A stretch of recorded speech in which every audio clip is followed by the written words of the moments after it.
agaasimaha gobolada bariga Soomaaliland ee shabakada caalamiga ee Harwanaag News wariye Mustafa Cismaan Cabdiraxmaan Mustafa Ticha ayaa maanta hooyo xasir guddoonsiye lacag dhan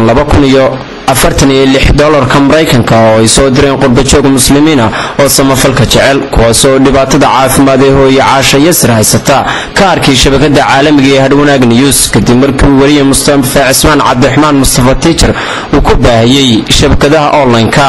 agaasimaha gobolada bariga Soomaaliland ee shabakada caalamiga ee Harwanaag News wariye Mustafa Cismaan Cabdiraxmaan Mustafa Ticha ayaa markii uu deeqdan lacagta guddoonsiinay hooyo Caasha Yasir halkaasi ka xaadiriyay liiska magacyada soo diray deeqdan lacagta wuxuuna hooyo Caasha Yasir ku adkeeyay agaasimaha gobolada bariga Soomaaliland ee shabakada caalamiga ee Harwanaag News in lacagtaasi deeqda ay imika iyo markii horeba la soo gaarsiiyay ay ku aado dhakhtar dibadeed isagoo qoyskooda Caasha Yasir iyo cidda haysaba ku booriyay in dhakhaatiir dibadeed degdeg ah la geeyo hooyo Caasha Yasir wuxuuna Ilaahay uga baryay agaasimaha gobolada bariga Soomaaliland ee shabakada caalamiga ee Harwanaag News inuu Ilaahay xanuunkaasi ka dulqaado caafimaad sare aan siiyo waxaanu guddoonsiinaa lacag dhan $246 oo ay soo kala direen walaalaha qurbajooga reer Soomaaliland ama muslimiinta qurbaha ku kala nool ay soo kala direen uguna soo kaalmeeyeen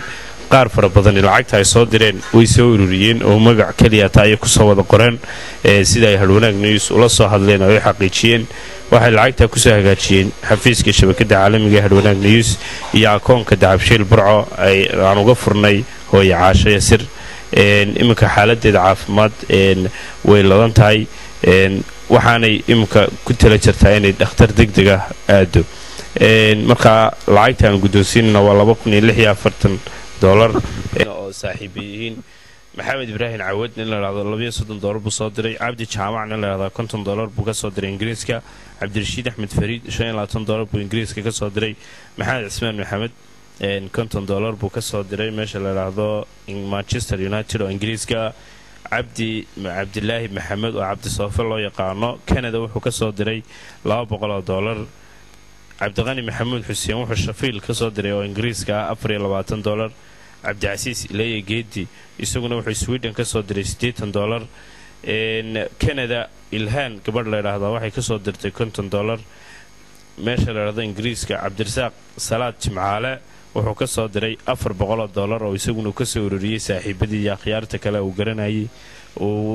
uga soo ururiyay hooyo Caasha Yasir si uu ugu soo deeqaan ingiriiska iyadoo jaamac Cabdullaahi Ismaaciil la yiraahdo wuxuu ka soo diray $30 lacagtaasi guud ahaan waxay dhan tahay $246 iyadoo aan horena halkan ugu guddoonsiinay hooyo Caasha Yasir $1,505 $1,505 iyo $246 oo markii la isku geeyo noqonaya $3,550 ayay noqonaysaa totalka lacagta hooyo Caasha Yasir ay guddoonsiisay shabakada caalamiga Harwanaag News marka waxaan guddoonsiinaynaa markaa imka lacagtii hooyo Caasha Yasir waxay soo iyadu markii deeqdan lacagta la guddoonsiinayay warbaahinta kala duwan la hadashay ayaa u ducaysay dadkii kala duwan ee lacagtan soo diray iyadoo ugu ducaysan Ilaahay ka abaal mariyo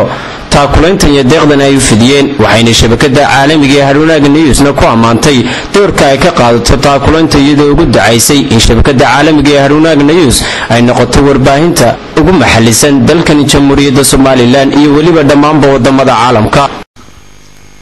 Assalaamu alaykum warahmatullaahi wabarakaatuh. Aniga waan ka salaamayaa dhammaan muslimiinta walaalaha ee qurbajooga Soomaaliland muslimiinta oo dhan ugu soo daqday lacagta ay soo dirtay aniga halkan uga ka salaamaya waxaan ku salaamayaa salaanta xaqa ah assalaamu alaykum warahmatullaahi wabarakaatuh insha Allah anigana Ilaahay caafimaad igu soo dhakhtar degdeg inaan ku qabto inaan la soo duceeyo muslimiinta saa igu soo daqday igu soo duceyso ayaan insha Allah ku rajaway caafimaadna Ilaahay igu siiyo iyagana Ilaahay ka abaal mariyo aakhirada adduunyada insha Allah waa markii labaad ee bishan gudaheeda ee hooyo Caasha Yasir wacays ay shabakada caalamiga ee Harwanaag News gaarsiiso lacag deeq ah oo ay soo direen muslimiinta ku kala sugan adduunka daafihiisa iyadoo wixii kaalmo ahna hooyo Caasha Yasir loogu soo hagaajin doono akoon nambarka Dahabshiil ee nambarkiisu yahay 7802 maxamed ibraahim xasan maxamed British shabakada caalamiga ee Harwanaag News.